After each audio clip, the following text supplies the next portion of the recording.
Hey, Kirt, it's good to see you again. Thanks Hey, for hopping Kris. on with me real quick. No problem. Glad to do it. Awesome. Well, congratulations on your business. I've been hearing some really good things. Would you please share with me what is going on?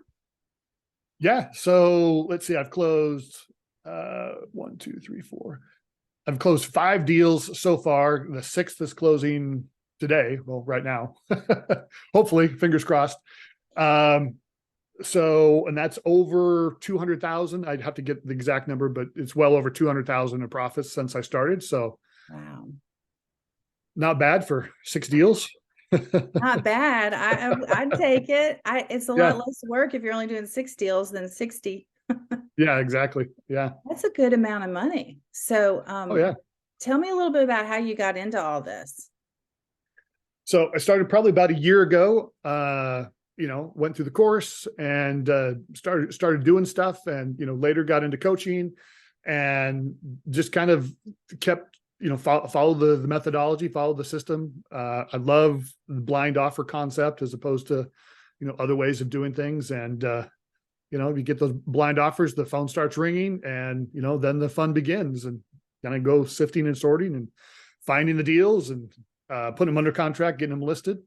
And I like that part. I mean, once it all gets listed, to me, then that's real. Then it's like, hey, I got this property and I got this potential profit number hanging out there, right? And Yeah, that's always motivating. that's pretty motivating. So you made a comment that you like the blind offer model concept. So what did you try other things first, or how did you come to that conclusion? No, I mean, I've just been in direct response marketing for 20 years in terms of internet marketing and everything under the sun, Google ads and all that kind of stuff. But I just like the simplicity of it, and how, it's almost something that you couldn't even do as efficiently as we can now. You couldn't even do it 5 years ago. So all of a Yeah. sudden we have this kind of hidden technology, this kind of, this ever present, evergreen pool of prospects we can go after, and we can get them an exact offer on their property in the mail. It's pretty powerful if you think about it. Yeah, it really is. I like it. I call it the lazy way to market because I don't have to call anybody unless Right. Yeah, they call me and tell me they're motivated. exactly. And they've already seen a price, right? So even if they call and want to negotiate, it's based on, well, I offered this and you want this. Okay, well, we'll see. But it's not Yeah. like you don't get these pie in the sky numbers out of nowhere, that you get in some other methodologies that you could use for sure. Oh, true. Yeah, good point. So, as you're getting into this, like, how long has it taken you to get here, and what have been the unforeseen obstacles that you've had to overcome? Well, I mean, I think really it's always going to take longer than people want it to take, right? I mean, that's just a simple fact of life. We don't get as much done in a day as we'd like. We've but that's just part of life. But this is a super efficient model. Once you get everything up and going, once you've got a couple deals under your belt, you quickly realize, hey, wait a second, this is almost 95% the same as the last deal. And Mhm. 5% different, but the 5% is very learnable. It's some unique twist on that property, or something you have to do. But most of the time, you're dealing with professionals, which is the other huge thing I like about this model of business is, you don't necessarily have to be the sharpest knife in the drawer, because you can talk to the title company to get an expert opinion. You can talk to, realtors. You can get information off the internet and comps, and it's all there, from your computer. Yeah, for sure. So, have you had any obstacles that you would say stood out to you as you were trying to figure this thing out? Yeah, I mean, probably the biggest obstacles are, to stay consistent and to get mail out, because Mm. the numbers at the end of the day are going to work out based on the more mail you send. Obviously everything else held equal, you're sending good offers to good places, all that kind of stuff. But is once you have your processes down, you can crank up or turn things down as much or as little as you want. Yeah. I mean, the biggest obstacle for me was just kind of the belief that it works, right? That Oh, you know yeah. what I mean? Yes, I really do, because that's it. I was going to say belief, and also I've heard people say they're afraid. They have Mhm. fear about Did you have any fear when you started off? Like, it's scary to put money out there and send offers, not knowing, like, is this thing going to work, you know? Yeah, I mean, I did. I think everybody does when they send their first mail out. But I mean, I think in the beginning, you're pretty excited because you've seen someone else have success. But I think, maybe sometimes people don't realize, or even they think, okay, well, Kris Thomas can have success because she has this background. She knows these XYZ things, right? But believing that you yourself can do the same thing, that you can replicate it, right? Mm-hmm. But, I mean, the universe doesn't, play favorites. I mean, in terms of you get offers in the mail at the right price, all those things. I don't know. You just kind of you have to take that leap of faith, I think. But because that kind of goes away after you get your first deal or first couple deals. You're like, Yeah. oh, well, I see the whole process from A to Z. Let's Mhm. just do it again. Exactly. Yeah, that's good. That's such a good word. It's so true. So some people are better on the sales side, some people are better on the data side. Do you fall on one of those sides, or what are you the best at? What are you the worst at?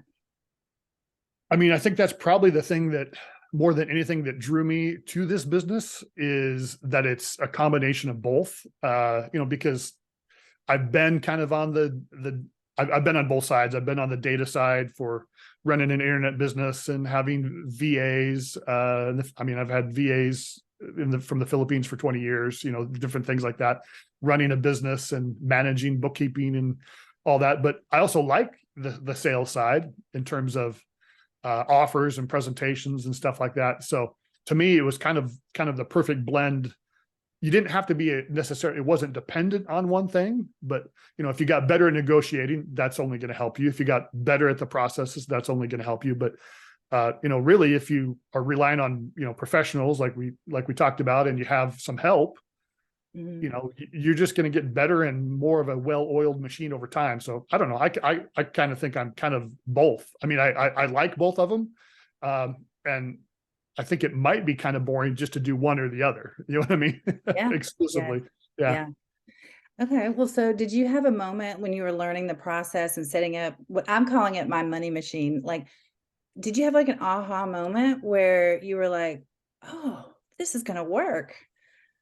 Yeah, absolutely. I mean, I'd say probably my first deal was probably one of those aha moments because like everyone, I mean, I procrastinate, you procrastinate, everybody procrastinates. So I had a deal under contract and I'd gone through all the steps and done due diligence and things like that, right? But I don't know why, but I hadn't listed it on the MLS. I hadn't listed on the MLS. Like the next obvious step, and not like it was forever, but it was probably a month or 90 days, something or 60 days or something like that. So I'm like, crap, I got to do that today. And so I heard and got it on Brokerless. I think it was on a Tuesday or Wednesday. And then remember, this is my first deal. So I haven't done any deals yet, haven't closed any deals. So you would think that would be obvious. The next logical step is get it listed on MLS. But I'd done a little bit of Facebook groups and things. I just hadn't done the next step in the course, right? We're in the coaching. And I listed it on a Tuesday or Wednesday, and we had signed offers on Saturday. Wow. So I was like, Incredible.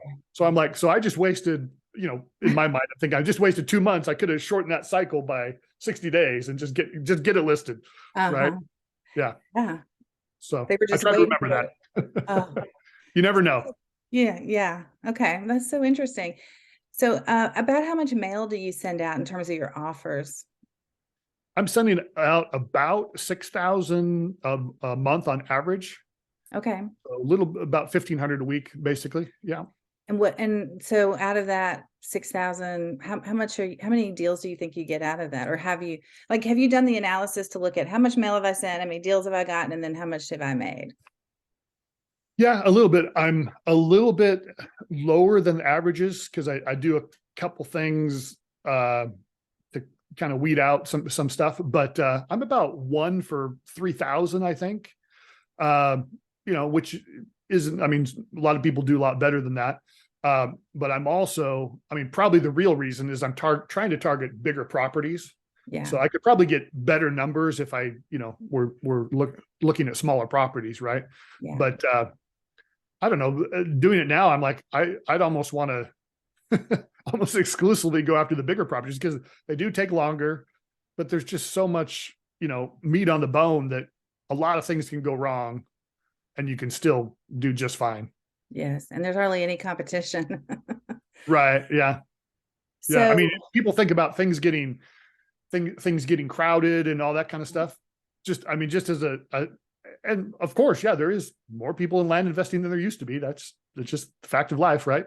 But, on this, my biggest deal so far that, was going to net me 155,000. I asked the seller, I said, have you ever received an offer like this, a blind offer in the mail? He says, no, I have not. wow. You're gonna make $155,000. That's Yeah. insane. Yeah. On the one deal. And I mean, I'm looking at the time I spent on it. This one was a little bit, more time, but still, I mean, we can't, sometimes we exaggerate in our own minds how much, probably in time of my time, I've probably spent less than 10 hours total on the phone, talking to the seller, between everything, but it was just spread out over a couple months, you know what I mean? So Yeah. it seems like, but if it's not really that much time, I Yeah. could be doing 10, 20 of those deals at one time, probably, and still, Yeah. That'd be amazing. yeah. What is your pipeline looking like? What do you have coming down the road? So I've got another big one that should be over 100,000 that I've just got listed. So we're waiting on that one. I've got one close to me that's a waterfront lot that I'm trying to convince myself not to keep it because it's literally 30 minutes from my house, but I already have. But anyway, so I should make 40,000 on that one. Nice. So and then I've got, let's see, I've just got a couple in random places. I got kind of a smaller one that just kind of came in. I didn't even send mail on it, but somebody found my website, my selling website, and filled in their information and signed a contract. So I'm like, Wow. okay, take that. Nice. So it was smaller, it wasn't our normal numbers, but I'll probably still make 20,000 on that one with zero marketing costs because I never did it. And then I got a couple more that are in the 50,000 range, hopefully, when everything settles. So probably 100,000 one for sure, and 250s, and then a bunch of, probably 5 or 6 other ones. And I've got a bunch of, motivated sellers I'm talking to right now, maybe 20 of those right now. And so maybe, I don't know, 4 or 5 of those will turn into deals. And then, then ongoing mail, of course. That's amazing. So I know your goal for the year was $500,000 in profit, right? $500,000, yeah. Mm-hmm. So I know it's still early in the year, but where do you see that ending up for you? Well, just ballpark, through the first quarter, I'm at 200,000. So, okay. So I'm on track. I need to keep things going. I'm a little behind on the the front side of the business because we all have a tendency when we got I've had 2 closings this week, is that you just, not that there's anything, I don't know, it's kind of a weird, like, it's not like there's anything to do exactly, but you just think about it and that kind of takes some brain processing, right? And instead of, well, I should be on the phone calling these motivated, getting with my sellers and anyway, but yeah, I think it should not be too big of a stretch to do $500,000 this year. Fantastic. I'm already at 200,000. So we're only talking, can I do 300,000? Well, I've got one deal that's 100. And then I've got 2 deals that are 50. So I'm only really missing 100,000 out of everything else, and I'll be at 500. So yeah, it might be by the end of the summer. So hopefully. Oh man, we're going to celebrate if that happens. That's exciting. Yeah, absolutely. How does this impact your life? Well, this is huge. This is, really, I've done a ton of different businesses, internet businesses, and venture capital backed businesses. And it sounds weird because it's not like land is this super sexy thing, right? But right. I think virtual land investing is about the highest profit, biggest levered type of business that you can get into. There's just so many advantages to it, right? Just the software that we have now, the ability to use outsourced virtual assistants is just it's just I mean, yeah, you could do it by yourself. But it would, I don't know, it'd probably get tedious at some It'd point, be right? hard to scale it if you were trying to Yeah. do everything yourself. I mean, you can do that and probably have a Yeah. great income. But if you put the systems in place, you can Oh scale yeah. it up, and then you have a great income and you have a great life. Right. Well, I mean, and a thing, I don't know that we've talked about this or we've considered this, but I mean, you think about it. I mean, this is a sellable asset that's not based on your face or your persona or your whatever. I mean, what's to say a couple years down the line, you just don't say, I've got this business doing $500,000 a year. What's that worth on to sell to some person who wants to get out of their corporate job and start a new business? Obviously you'd have to help them, go through the process. But once you have all your processes documented and you kind of have everything in place, someone could step in and really you could sell a business that's doing $500,000 a year. I mean, for at least 1.5 million, maybe 2 million. I don't know, maybe 3 or 4 years of profit. I would think so. If you wanted to. I mean, I don't know why you would, because you're Well, working, but I guess, yeah. What are your plans? Like, what are your plans for the future? What are you going to do with your business? I mean, so one of my goals has always just been to, spend more time with my family. It's not like I was a workaholic or anything like that. We spend a lot of time at the lake, and, I've taken my kids all over the world. I think all my kids have been to 20, 25 countries, all over Central America and Africa and places like that. But, have the opportunity to give back and be of service in my religious community. And so actually in the summer of 2025, I'm leaving for 3 years. And so I'll at that point, just have my business 100% automated, have, a right-hand man sort of thing run it, or I may sell it, or who knows, but the possibilities are kind of endless, because with the cash that you can create with land, I mean, I could be gone for 3 years and come back and basically start doing the same thing again. That's right. Or manage it remotely while I'm gone. We'll see. That's amazing. Thank you for sharing your story. I'm curious, do you have any favorite deal? Like, could you show me or share with me any one of your favorite deals that you've done? Yeah. Or maybe one you haven't done, but just like something unusual that you came across.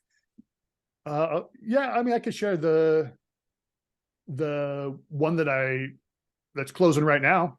Okay. So should I share the screen, or how? Yeah, you can share screen. Go ahead. Okay.